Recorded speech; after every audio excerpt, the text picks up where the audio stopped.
Doctor Strange is a 2016 Marvel movie, of course, starring Benedict Cumberbatch, Chiwetel Ejiofor, Mads Mikkelsen, and various other very high-caliber actors and actresses in iconic comic book roles. Doctor Strange is a comic which wouldn't necessarily be a first choice for many superhero fans for being a movie that they'd want to see, but that has happened for Marvel before. Guardians of the Galaxy, for the average viewer, wasn't a known property, and look how well that turned out.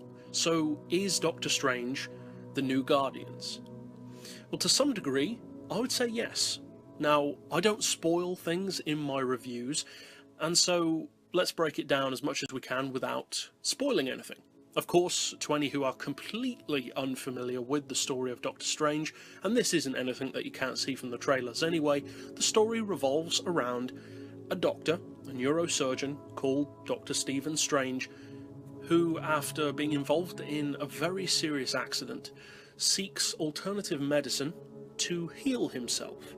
But in the traditional hero way, he gains the opportunity to do more than just serve himself. And it's basically the story of his choices along the way, people he meets, etc.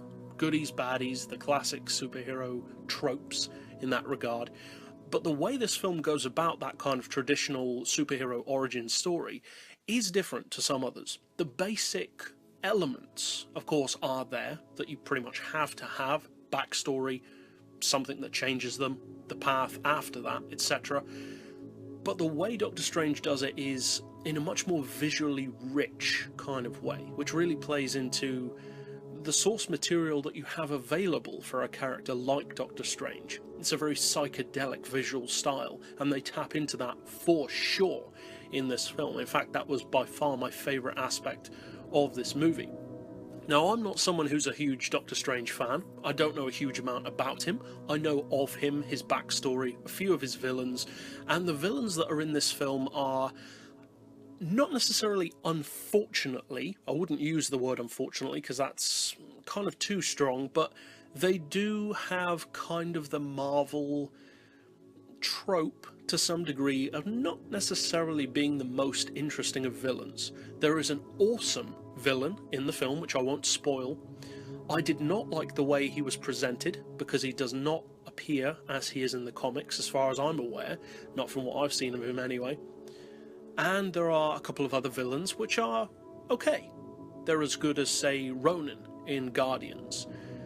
So not bad, just not Loki.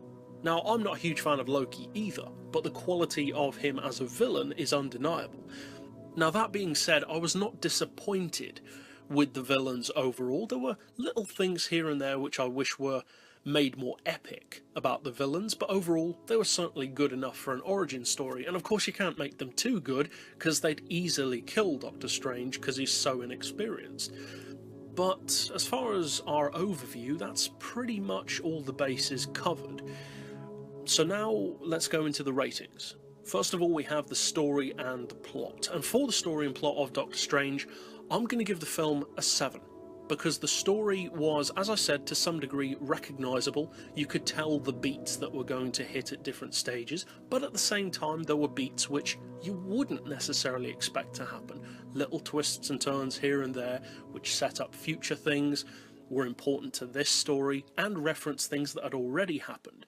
Those things, in typical Marvel fashion, were handled very well. The tied-in universe is something that Marvel does extremely well, and as usual, they carried that out very well. So overall, I'm giving it a 7. The story wasn't mind-blowing, the visuals were, but the story wasn't. It was certainly good, just not amazing. So it's a 7 from me. As far as the characters in the movie and their motivations, I'm going to give it an 8. And that's predominantly, I would say, for the heroes. Now, I am much more of a villains fan than heroes. Villains can be much more interesting and they're so much more unpredictable, and I just prefer them.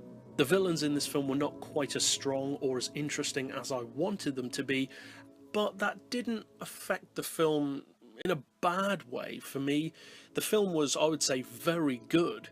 It would have just been even better were the villains done differently. For me, at least. So for the characters overall, I think the casting choices were great in the film. The way the characters are motivated, good and bad, the way that they're developed, good and bad, the decisions that they make, which you don't necessarily expect some of them to make, are done very well, and overall the characters are good. So I'm giving it an 8. They're easy to root for, and even the villains are understandable. You can understand where they're coming from and why they're doing what they're doing, and that's good. Next up, of course, we have the visuals and special effects, and fairly obviously for a film like this, I'm giving it a 10. They're superb. Obviously there's a huge amount of CGI, and I love practical effects myself, but there are certain occasions where you just can't use practical effects, and in those occasions CGI is obviously the next best option.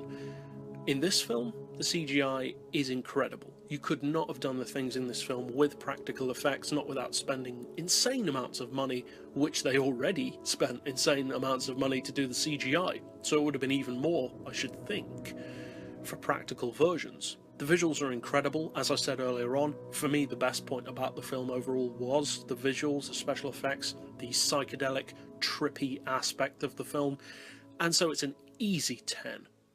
As far as the audio and the soundtrack of the movie, I'm going to give it an 8, because although it wasn't overly memorable, it's Marvel we're talking about. So of course the music's going to be great, it's going to be appropriate, it's going to be well done, and that's exactly what it was. But as with pretty much every other Marvel film apart from kind of the Avengers and definitely Iron Man, the music doesn't really stay with you. It's good in the moment, but it's not overly memorable afterwards. It's not the kind of music which you'd necessarily seek out. Some people will, but most people won't. Overall, the music was very good, it did the job that it's supposed to do, it just wasn't overly memorable after watching the film. So overall, I'm still giving it a pretty high rating of 8, but it could have been even higher. And finally, of course, the most subjective, even though all of the ratings are subjective to some degree, the rewatchability and entertainment. And this is, by far, the most subjective, of course, to me personally. And for the rewatchability and entertainment, I'm going to give Doctor Strange a 7. And the reason why I'm going to give it a 7 is because, although I am a massive Marvel fan, I love pretty much all of their movies so far, even the ones that aren't as good, but of the films of theirs that I've seen, Doctor Strange isn't as high on my list as many others. It's a film which I enjoyed very much, and I would like to see again, but I can already tell that it's not the kind of movie that I will watch regularly. It was good, great even, just not necessarily my kind of movie. It had elements in it that I really enjoyed, some borderline horror elements, which was very cool for someone like me who loves horror. It's just not the kind of movie that I would watch over and over and over. For other people though, it definitely will be. If you're a fan of Doctor Strange, I don't think you'll be disappointed by this film. There may be small continuity things or little details that may not completely live up to a hardcore Doctor Strange fan's expectations, but I can't really comment on that because I'm not knowledgeable enough about Doctor Strange to say either way. I'm sure there will be continuity errors or things that aren't quite right in some people's eyes, but to me, nothing like that affected me. So overall, for me personally, it was a good film. I enjoyed it, but it's not necessarily going to be one of my favourite movies anytime soon. And that means that overall, the tabulated score of our 5 categories put together for Doctor Strange is a perfectly respectable, from me personally, 4 out of 5. That is one of the higher ratings that I've given movies overall on the channel. There are certainly some higher ones, but that's a very respectable rating overall. Now, I am going to go into some spoilers at the end of this video, so if you'd rather not hear those, you can consider the review as over now. Now, I'll give a 5-second break for you to leave the video without hearing any spoilers, but for those who do want to hear those extra points, of course, stick around.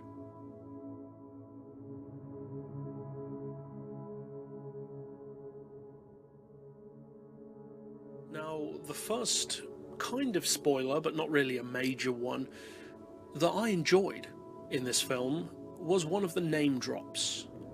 One of the most powerful comic characters. As far as I'm aware, the most powerful, apart from the one above all, is mentioned in this movie. But that's it. It's just a mention. Unfortunately, they're not in the film, but a mention is still pretty cool, and that is the Living Tribunal.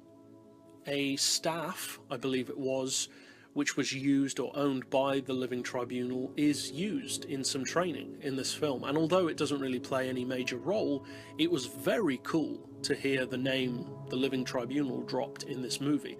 Because although I'm not familiar with storylines involving the Living Tribunal, I know enough about the character to know that he's pretty awesome. Now, that's the first kind of small spoiler that I really enjoyed in this film.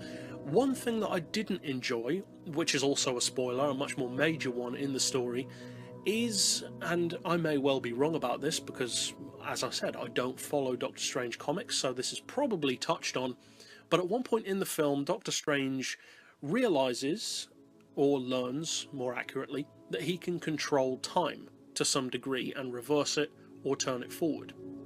Now that's all well and good, and he uses it later on in the climactic battle, which was very cool and funny to some degree in the way it was used. But the issue that I immediately had with that is, once you can control time, kind of like the Quicksilver effect in X-Men, once you've got that, why do you need anything else? Because surely once that happened, he could reverse all of the bad things that happened throughout the entirety of the rest of the movie. In fact, he could use that to reverse time to before he'd even had his accident, but still have the knowledge of these magical spells and use them. So he'd be Doctor Strange, but without his bad hands. So maybe I'm missing something major, but the use of time control seemed kind of OP to me, and kind of undermined the rest of the story. Now that didn't ruin the film by any means, but unless I'm missing something major there about the comics, which I'm sure I am, and if you do know about that, feel free to correct me in the comments, but it just seemed to me to be kind of like having a gun and not using it. What's the point of even introducing it into the story if it's not going to be used to its full potential? But overall, I enjoyed the film very much, and that's it for the kind of spoilers which I had, both good and bad. But that's it overall for this particular review, and as always, thanks for watching.